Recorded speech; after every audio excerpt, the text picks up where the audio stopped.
Touhou is a franchise that weebs know about. It's about girls who can fly. It's about girls who go to tea parties and engage in high-speed Danmaku. There is also other lore, including a host of yokai, monsters, and problems, and other horrible nightmares that call Gensokyo home. But today we're talking about the official, sorta, Touhou TTRPG published in 2023 by Adventure Planning Service with the blessing of Zune and Company. But what is this game exactly? Because that's where things start getting a little complicated. Because to explain Gensou Narratograph, you have to explain it in 3 parts. So let's start with the hardest.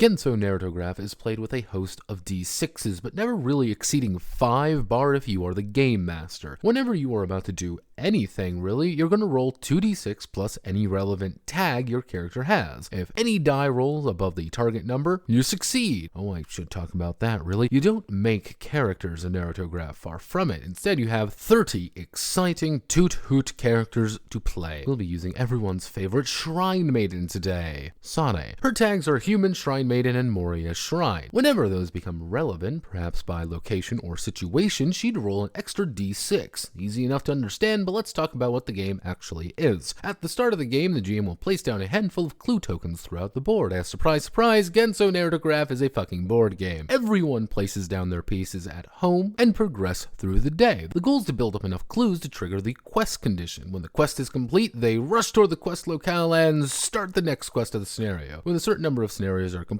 you go to the final battle and Danmaku it out. To move though, you're going to be rolling d6s equal to your motivation, which can only be built up via events or items and drops at the start of the day. Whenever you hit a location, you'll almost always end up performing the location's actions, which can grant you exciting and fascinating benefits like gain an item, gain spirit, or nothing. Some can backfire and actually hurt you or force you into a battle, but others are perfectly safe as long as you roll over the target number. But the real value is completing the clue and getting the quest done to get the scenario done, and it's eldritch fucking horror, except everyone is an anime girl. One of the issues here is that clues are actually randomized across the entire board. You don't get a particular clue the GM has established. You get a clue on the human village or new hell, and that you go to complete the task and get the quest to complete it, even if the entire scenario is taking place on Yokai Mountain. But what about that Danmaku? Throughout the game, you're building spirit, which you're traveling around the right places, consuming goods to do such, or just fighting other people. Spirit increases the number of d6s you're going to be rolling during Danmaku combat, which takes place on the Danmaku boards of the attacker and defender. In short, when it's your go, roll your attack and place bullets in their space. So if Aya rolls a 4-3-2, then Sane would place a bullet on her 4-3-2 square. If she's in that square, she has to make an evasion check to get out of it, which most Touhouts have 3. She dodges out of the way if she beats the valley to an adjacent square, and then she jumps into another bullet. Now, she would reduce her evasion by 1 step doing this, and do it again. If you fail something, you're going to take a hit. You take 1 damage and get rid of all the bullets in the space. If you dodge into a blank space, that's it really. You win, and you're going to start retaliating. Every dodge bullet this way becomes graze, which builds into a bomb to let you use spell cards, 95% of which boil down to place more bullets on the field. But there is one single issue, and that's the 1-2-1. The optimal thing to do in 90% of situations is just jump back and forth between 2 locations. If no one has the right spell cards or they don't get lucky, it's very likely these 1v1 fights are going to take a long time to resolve. An insanely long time if people just botch rolls with their 5 attack die, leading to exchanges where nothing actually happens with either side. There's no benefit to dodging more, so just 1-2-1 and be safe, because the opponent is also playing safe because they don't want to lose, which boils down to one of the larger issues of this game, as that this is a game of optimization. Resources play a huge part in the game. Maximizing movement, spirit, items, even rationing health and bombs take a while to do with a harsh turn limit. A different part of the brain flicks on very quickly. You want people on all corners of the maps, different assortment of tags to fill out the roster, hoping to roll better personality abilities, or just choosing the right characters with the better spell cards to make sure that you can win fights more easily. Optimizing is the name of the game. A good roll can doom an enemy and you have no reason to beat. Any bad one may kill your chances of victory before you fire off a spell card you've worked half the game to get to use. The risks of the game far outweigh any potential reward offered by the game as well, if you don't rely on the GM, of course. However, this brings me to point 2.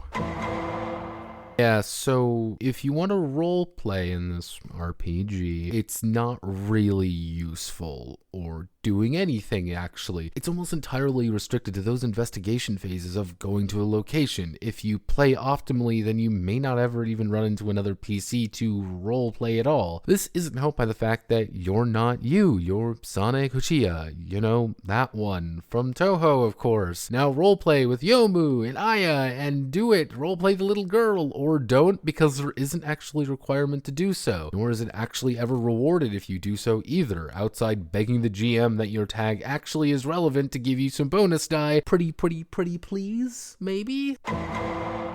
Leads me to a pretty unique situation where I have to ask you, are you a Touhou fan? If you are, then the incident where Sane and the Moria Shrine must investigate where Rimu went can be actually pretty compelling, or the Scarlet Devil Mansion, or anything else like that, because you're playing your very own incident. But I'll give you a secret. During our test game, someone played Shion Yorigami. I had no idea who the fuck she was. We fought against Inubuki. I too did not know who the fuck she was. I'm actually not a big Toadhood fan. I think it's neat. I like Ran and she will never be real, and I die knowing that. If you did know all of that, then the scenarios you could craft would be interesting and role-playing would be a lot more dynamic, but it doesn't really matter unless you find that interesting unto itself. The game bogs down. You don't care about the RP aspect though, then the game isn't really challenging unless you play Dante Must Die mode, and then it can still get fucked over by a single bad die roll. Gensou Narratograph is a game that you may enjoy with your friends and fellow weebs. Take an evening and play it if you want. The guys who TL'd it are dedicated and I can always respect that. The tabletop simulator link will be below if you want to try it out. My name is Notepad and this was Gensou Narratograph. If you like what I do here, feel free to like, comment, and subscribe, and many thanks to the gods of Hakurei Shrine for their continued support. Godspeed, good luck, and have a wonderful rest of your day.